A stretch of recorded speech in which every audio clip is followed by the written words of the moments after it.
Hi, my name's Chaz and you're watching Chaz's Languages. In this video, you'll learn how to tell time, time words and expressions, irregular verbs, and the imperative in Norwegian.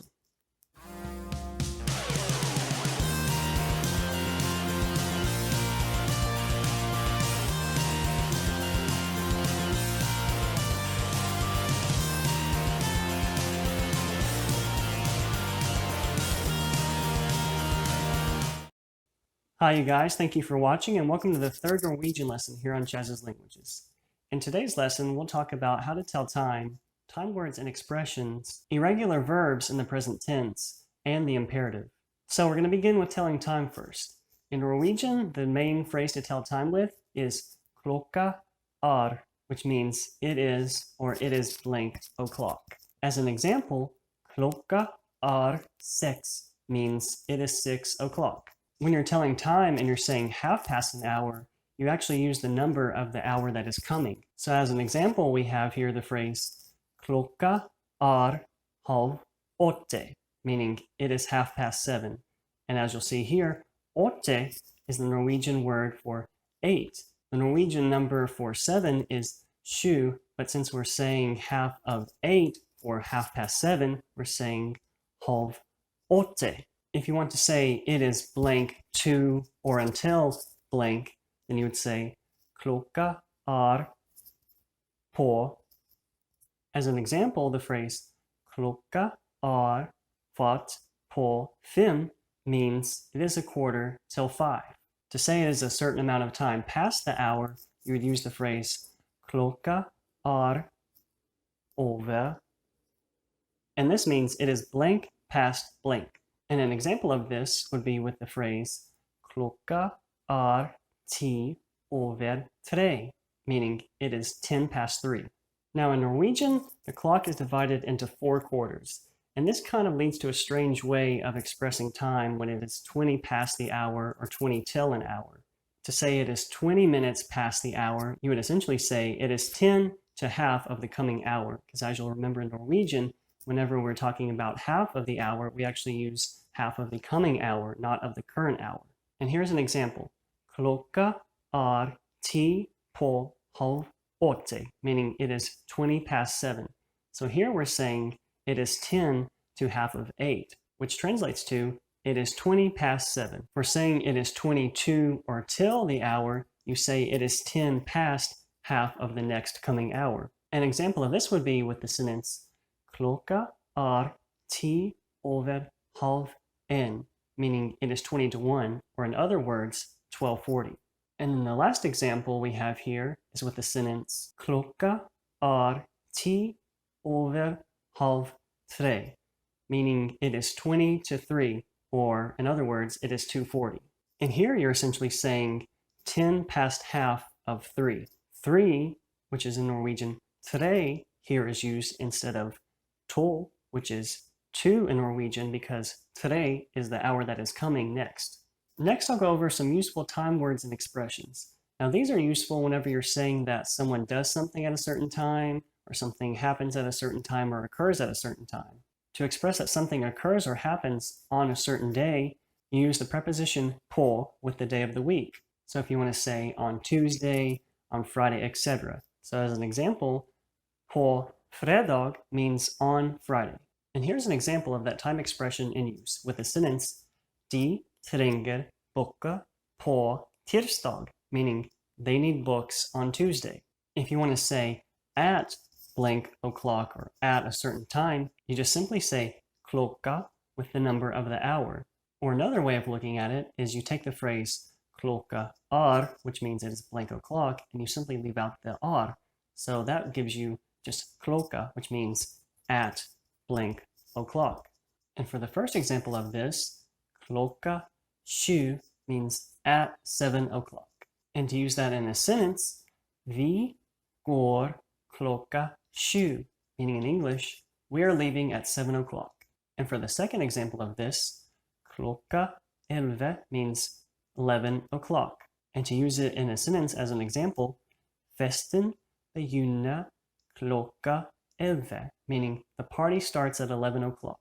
Now here are some other useful time expressions and phrases for saying whenever something occurs or happens. To say this morning, you would say I morges. And to say this evening, it would be I kväll.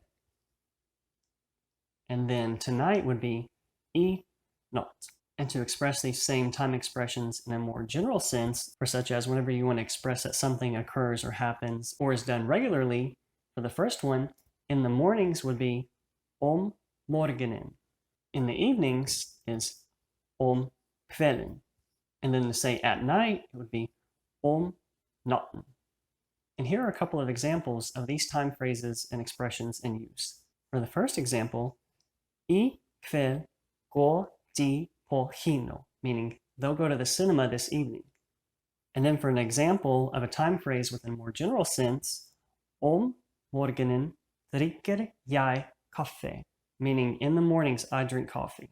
And now let's move on to irregular verbs. For this video's sake, we're only going to look at conjugating irregular verbs in the present tense. In the first Norwegian lesson here on the channel, we went over how to conjugate regular present tense verbs. So if you haven't watched that video, then I suggest watching it before this, so that way you'll have a better understanding of Norwegian verbs. Regular verbs in the present tense in Norwegian conjugate by dropping off the å from the infinitive and then adding the letter r to the end of the verb.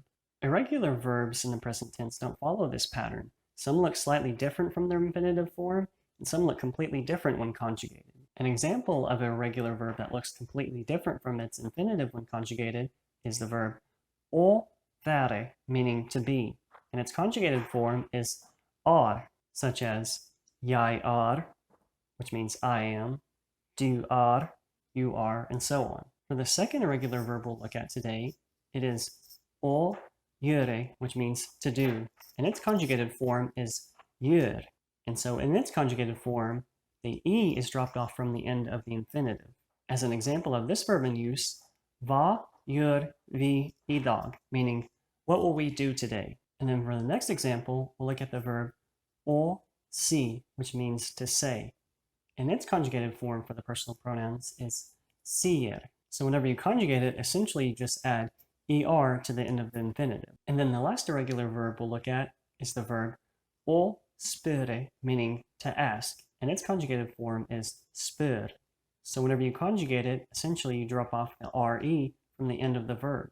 Irregular verbs are used in the same way that regular present tense verbs are used when used with modal verbs.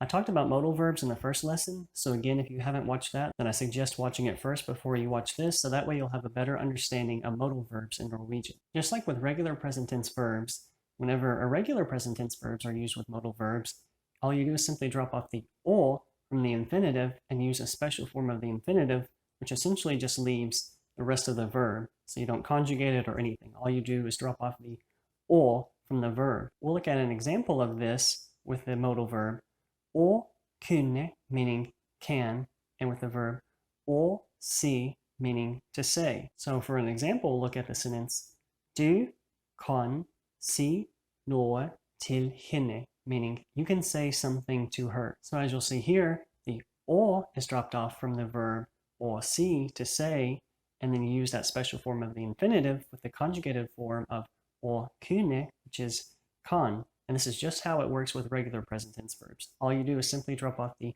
å from the second verb and take that special form of the infinitive and place it directly after the modal verb. Lastly, for the lesson, we'll look at how to form and use the imperative in Norwegian. Now, if you're asking yourself, what is the imperative? It essentially is the form of verbs that is used to give commands, such as go, come here, or leave it alone. The first step in finding the imperative form of verbs is dropping off the å from the infinitive of the verb. For verbs ending in any vowel except E, the imperative is found this way. So for example, with the verb å ta, meaning to take, you simply drop off the å from the infinitive, and then you get the imperative form ta. So for example, if you wanted to say take it, you would say ta det. For verbs that end in E, not only do you drop off the å from the infinitive, but you also drop off the E from the end of the verb. So for an example, we'll take the verb å spise, meaning to eat. And if we use it in this sentence as an example, spis med oss, meaning eat with us. So as you'll see here, the å is dropped off from the infinitive å spise, and then the E is dropped off from the end of the verb, which gives us the imperative form spis. Verbs that end in mme only have one m in the imperative, or essentially you drop off the me from the end of the verb. As an example, we'll look at the verb å komme, meaning to come. If you wanted to say, for example, kom til Norge, which means come to Norway, you would take the verb å komme, drop off the å for the imperative, and then drop off the me from the end of the verb, and that leaves you with kom, the imperative form of å komme. To tell someone not to do something or don't do something, you simply use the adverb ikke to form the negative imperative. And what you do is you take that adverb ikke and you put it in front of the regular imperative form of the verb. So as an example, we'll look at the verb å snakke, which means to speak. And we'll put it in the sentence ikke snakk nå, which means don't speak now. So first, you take the verb å snakke, put it in its imperative form, which is snakk, and then put the adverb ikke in front of that, which gives you the phrase ikke snakk, don't speak or don't talk. Well, that wraps up this Norwegian lesson, you guys. I hope you enjoyed watching and that you learned something new. Please give the video a like if you did. Follow the Twitter page and like the Facebook page to stay up to date with all things going on with the channel, as well as to get more language learning tips and advice.